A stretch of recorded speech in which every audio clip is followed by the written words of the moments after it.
There's a quiet power in knowing when to stop. Many years ago, I tried to meditate for 18 hours a day. I'd read about monks who could sit still through storms, who seemed to float in peace. I wanted that. I believed if I just pushed harder, I could reach enlightenment faster. But the truth came not in the stillness, but in the pain. My legs went numb, my back screamed, my thoughts became louder, not quieter. I thought I was failing, but my teacher simply smiled and said, "You are not a machine, my son. Even rivers rest in still ponds." That moment stayed with me because we are taught in this world to stretch endlessly, hustle harder, sleep less, grind more. We chase endless goals thinking that more effort equals more peace. But true peace comes when we honor the shape of our soul, and that shape has limits. Think of a candle. It gives light because it burns slowly. If you push it too hard, it dies out. In the monastery, we have a saying, even the strongest ox cannot plow all day and all night. We need rest. We need breath. We need space, not just for our bodies, but for our minds, our hearts. And yet, outside these walls, many of you live as if there is no limit to your energy. You say yes to everyone, to everything. You fill your schedule with so much noise that you can no longer hear your own inner voice whispering, "Enough."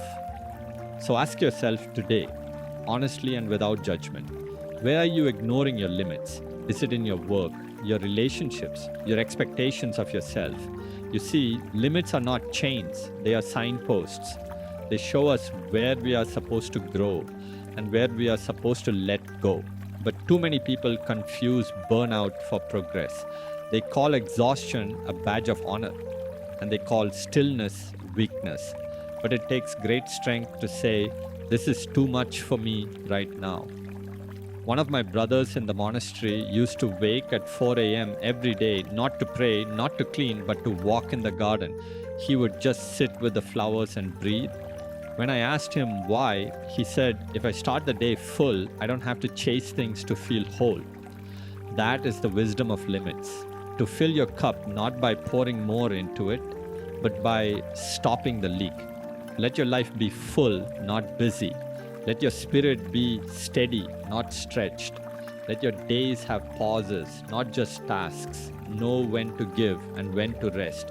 Know when to climb and when to sit under a tree. You're not here to do everything. You're here to do the right things, those that align with your heart and your purpose. If you remember nothing else from today, remember this: boundaries are the roots of inner peace, and knowing your limits does not make you weaker, it makes you wise. Thank you for sharing this space with me. I hope you take this moment to slow down, breathe, and reflect, not because you have to, but because you deserve to. Thank you so much for watching and listening to today's video. Please like and subscribe and hit the notification bell so that you don't miss out on our next video. Join me as I share my spiritual knowledge with you and what I have learned from others.